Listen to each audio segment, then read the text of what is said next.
Meteorologist Joe Bastardi, Gold preliminary look at the winter. This is the U.S. control model. And for those of you who get WeatherBell, you've been seeing me now for the last 2 to 3 months allude to the idea that the winter looks like it's setting up quite a bit different from last year. You can see all the blocking up over the north and the jet cutting underneath. And this is not unlike a blend of several Madoki winters, 1957, 58, 65, 66, 94, 95's in the mix, 02, 03, 09, 10. And 3 or 4 of them were huge winners, mostly because of one big storm, which you're likely to get in these El Nino winters because there's so much action coming out of the south.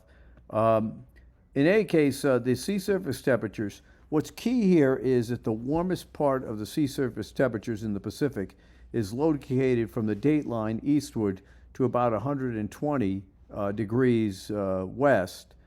And you don't want it warmer west of the dateline, and you don't want it warmer in close to South America.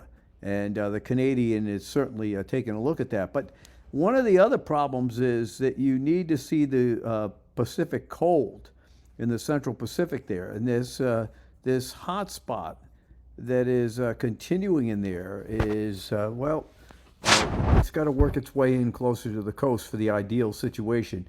Here's the U.S. generated model, and it has a good look in the Central Pacific. It has a good look with the El Nino located south of Hawaii, the center of it. That's a Madoki El Nino, but it's got this strange, very warm area off South America, and we've got to watch for that.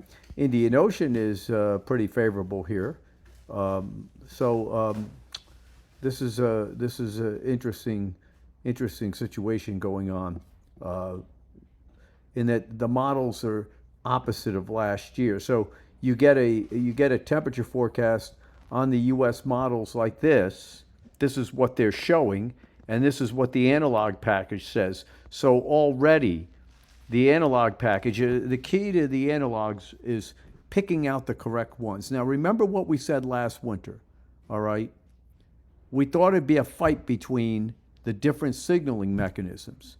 At the beginning, when all the cold came in December, even though it did not snow on the East Coast, we had one of the colder Decembers in the United States we've had since back in 2013, right? I mean, it was a cold December. And you had a lot of action in the center part of the United States. You can't help it. Sometimes you just don't get the 1 or 2 storms. You know, a lot of people don't understand is a lot of times in big winters, it's just 1 or 2 storms. I mean, there are littler storms that show up from time to time, and you want them to supply the base, of course. But you need the big heavy hitter. You saw what happened in 2015-16. It was monster El Nino, but the one heavy hitter came along. And 05, 06, same kind of thing happened, right? So you've got to understand that. So if there was one, let's say one heavy hitter had come along, one of those March storms, it was 100 miles further south, and people said, well, okay, well, it wound up near normal. It's not the excuse, but what we were trying to emphasize was there was going to be a fight. I called it 2 pigs fighting a feed sack. And at the beginning of the winter, the one signal for colder was winning, and then it got blown out in the middle part of the winter. Now, you wonder why it's cool in the eastern part of the United States, May and June? It's because the signaling has changed. So anyway, precipitation is calling for a lot of heavy precipitation in California, right? I just love it when things flip around like that. And you can see Gulf states are wet, and we're wet in the mid-Atlantic states like that. And here's what the analogs show. So the analogs are pretty darn close, right? This is the month of March, so it shows that it tries to extend into March there. Now, I want to show you the precipitation pattern of the analogs. Look closely at Southeast Asia. It's dry, right? See how dry it is in Southeast Asia? Look at how wet it is from the Gulf of Mexico up along the eastern seaboard. But notice Southeast Asia. That is a huge area. You want it wet in the western Indian Ocean, dry over Southeast Asia. All right. So here I am, 6 months out, looking at the weather pattern in Asia to try to give you a jump. All right. Just remember, I don't think anybody else is doing that for you right now. That doesn't mean I'm going to be right, but it means at least I'm working on it. So when we look at the Canadian forecast here, it is agreeing with the analogs.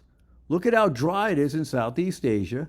There's some wet showing up. I mean, it almost looks like the analog for the big winters that I have outlined. All right, see Southeast Asia dry, some wet in the Western Indian Ocean, wet in the Southeast United States. So the Canadian model is already in line with what we're forecasting. This is what happened last year.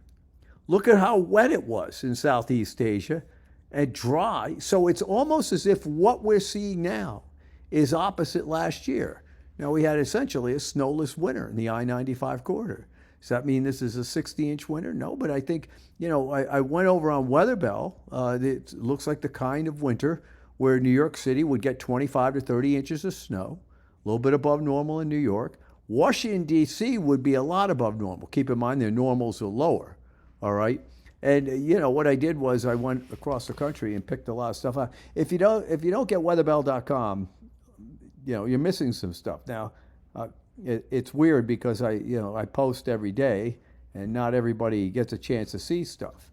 But that's what we do. We try to get out in front of stuff. And, the folks at Go Salt asked me to say something to you, so that's what this is about.